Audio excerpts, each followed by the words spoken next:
Toxic parents are often selfish, manipulative, and neglectful. Growing up with them can be a difficult experience, and it takes time to heal. Fortunately, you can learn how to deal with your toxic parents so you can feel better. Whether you're still living at home or are out on your own, you can manage your relationship with your parents by detaching from them and setting boundaries.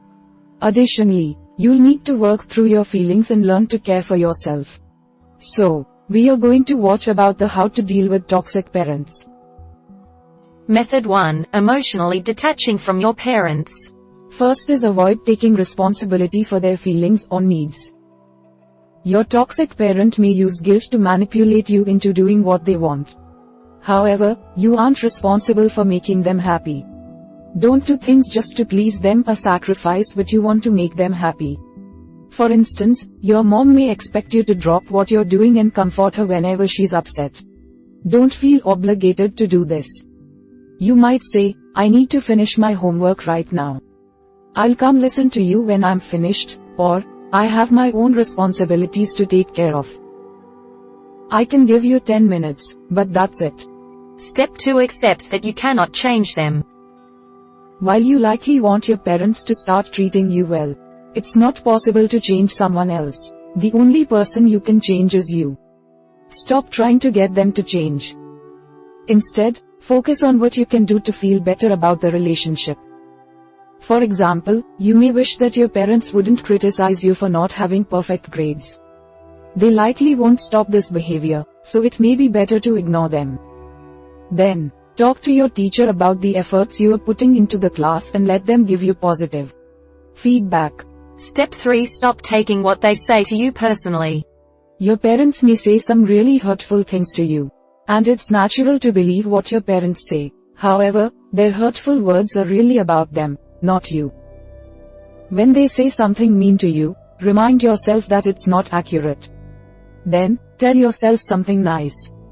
As an example, let's say your dad says, I can't believe I have such a lazy child. While your feelings may be hurt, question the accuracy of what he said.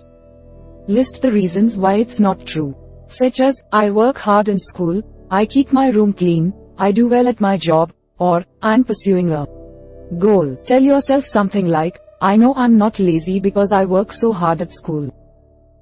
Step 4. Limit what you tell them about yourself and your life.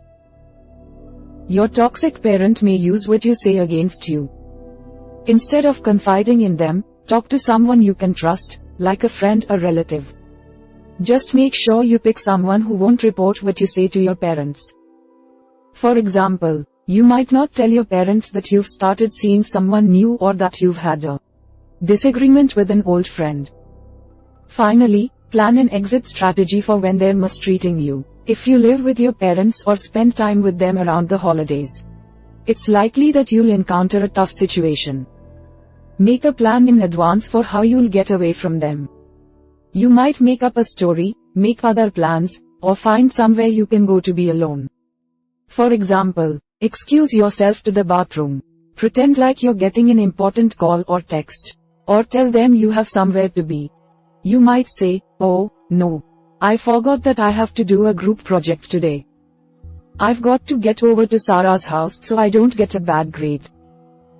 Quote, if you can, ask someone to help you, such as a partner, sibling, or friend. Use a code word for when you need out of the situation, then have them offer an excuse. Method 2. Setting boundaries. First is decide what you will and won't tolerate. Reflect on the behaviors that really upset you. Then, make a list of what you won't accept from your parents anymore, which are your boundaries. Next, set clear consequences for what will happen if your parents violate these boundaries. If you're living at home, your boundaries might include, you can't yell at me, you can't call me names, and, you can't interrupt my study time to take care of your needs. Your consequences might be that you'll refuse to respond to yelling. You'll put in your earbuds. And you'll lock the door to your room while you're studying. If you no longer live with your parents, you might set boundaries like, you can't call me when you're drunk, you can't verbally abuse me, and, you can't stay in my house if you're yelling. The consequences might be hanging up on them, taking a break from your relationship, and asking them to leave your home. Step 2. Tell your parents about your boundaries. Your parents won't know your expectations unless you define them. Explain how you expect them to treat you, and what you won't tolerate from them. Then, explain your consequences for when they violate your boundaries. You might say, "When you yell at me, it hurts my feelings and makes me feel afraid. From now on, I'm not going to tolerate your yelling. If you yell at me, I'm going to lock myself in my room and put in my earbuds." Step 3. Enforce your boundaries and follow through when they're broken. Your parents will likely violate your boundaries at times because it will be hard for them to change their behavior. When this happens, follow through on the consequences you told them about. This will show them that you're serious.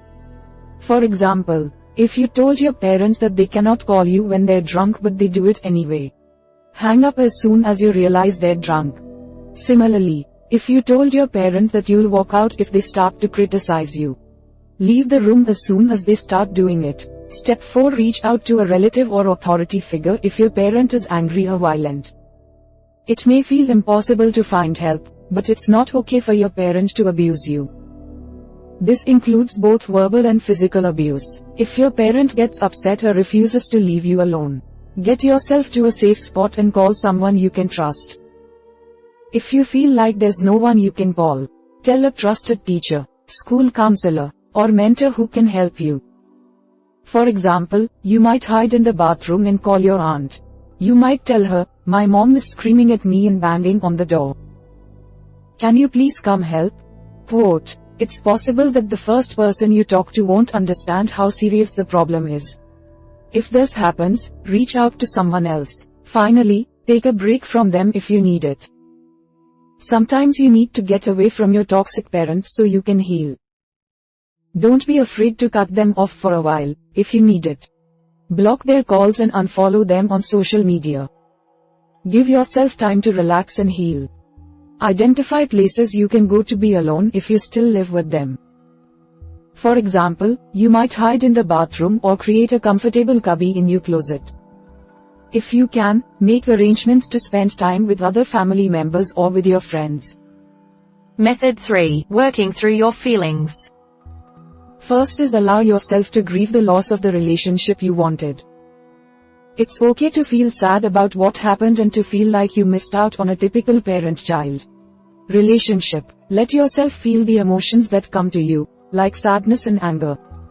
Release them in a way that feels right to you, like crying, journaling, or venting to a friend or therapist. This will help you start to feel better. Don't set a time for how long you can grieve. Give yourself as much time as you need. Step 2. Forgive. Forgiveness is for you, not the person who hurt you.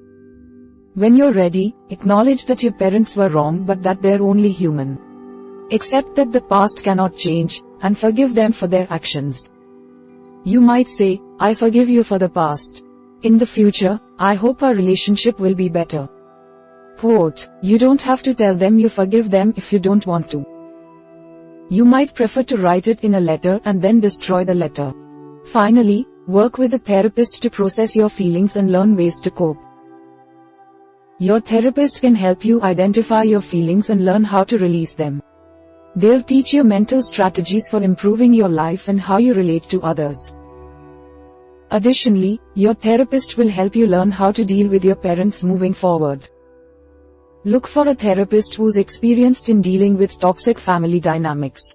If you're still living at home, ask your parents if you can start seeing a therapist. If they say no, or you're afraid to ask, talk to your school counselor. Method 4. Caring for yourself. First is practice self-care. True self-care means taking care of your needs and treating yourself well. To address your needs, create a routine to help you remember to exercise, eat well, and clean your space. Additionally, do nice things for yourself every day, like treating yourself to a coffee, soaking in a bathtub, or watching your favorite show. If you struggle to keep up with your hygiene, make that part of your routine, as well. Make it a habit to brush your teeth twice a day and bathe every day. Additionally, wash and dry your clothes once a week. This might be hard if you're depressed about your situation or if your parents didn't teach it to you, but things can get better. Step 2. Manage your stress. Dealing with toxic parents can be very stressful.